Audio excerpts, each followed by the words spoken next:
అందరికీ praise the lord. ఈరోజు దైవ మర్మములలోని దినపాఠము మే 8వ తారీఖున, నేను ఈ దండును తరిమిన ఎడల దాన్ని కలుసుకుందునా అని యెహోవా యొద్ద విచారణ చేయగా, యెహోవా తరుము, నిశ్చయముగా నీవు వారిని కలుసుకుని తప్పక నీ వారిని అందరినీ దక్కించుకుందు అని సెలవిచ్చెను. దావీదును అతని జనులు తిరిగి సిక్లగు చేరినప్పటికీ ఇండ్లన్నీ కాలిపోయి ఉండట చూచిరి. వారి స్త్రీలు, బిడ్డలు, వారి సొత్తు సమస్తమును అమాలేకీయులు తీసుకుని పోయి ఉండిరి. దావీదు తప్పిదము వలన ఇదంతయు సంభవించెను. ఫిలిస్తీయులతో చేరక పూర్వమే దేవుని చిత్తమేమిటో అడిగి ఉండవలెను. దానికి బదులుగా ఆ సమయమునకు తన స్వంత జ్ఞానము, శక్తి మీద ఆధారపడెను. తాము పొందిన నష్టమును బట్టి దావీదు స్నేహితులు భరించలేని దుఃఖము పాలై దావీదును రాళ్ళు రువి చంపుటకు సిద్ధపడిరి. కష్టములు వచ్చినప్పుడు స్నేహితులు సైతము విరోధులు కాగలరు. 1 సమూయేలు గ్రంథము 30వ అధ్యాయము 6వ వచనము. అట్టి సమయంలో దావీదు తన దేవుడైన యెహోవాను బట్టి ధైర్యం తెచ్చుకొనెను.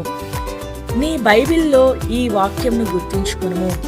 ఎందువలనగా, ఏనాడైనను నీ ప్రియులు నీ చేయి విడిచి నీవు ప్రేమించిన వారు నిన్ను విడిచినచో ఈ మాటలు నిన్ను ఆదరించును. దావీదునకు బుద్ధి వచ్చినప్పుడు, ఓ దేవా, నీ చిత్తమును కనుగొనకుండగానే ఫిలిస్తీయులను చేరిన ఈ నా తప్పిదమును క్షమించుము అని దేవునికి ప్రార్థించుచున్నాడు.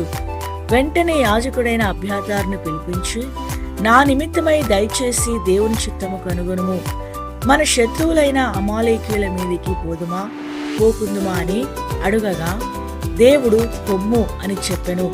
మరలా దావీదు, ప్రభువా, వారిని తరిమిన ఎడలా సమస్తమును దక్కించుకొనగలమా లేదా అని అడిగినప్పుడు, దేవుడు 8వ వచనంలో, తరుము, నిశ్చయముగా నీవు వారిని కలుసుకుని తప్పక నీ వారినందరినీ దక్కించుకుందు అని సెలవిచ్చెను.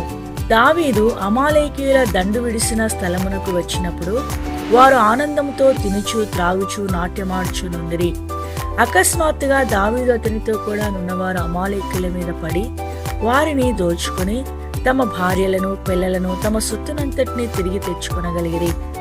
కొల్ల సొమ్ము ఎంతో విస్తారంగా ఉన్నందున తాము గతంలో చేసిన అప్పులన్నింటినీ పూర్తిగా తీర్చుకొనగలిగిరి.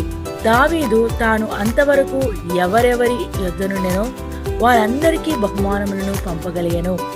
దేవుడి కొన్ని మాటలు దీవించి ఆశీర్వదించుగాక. ఆమేన్.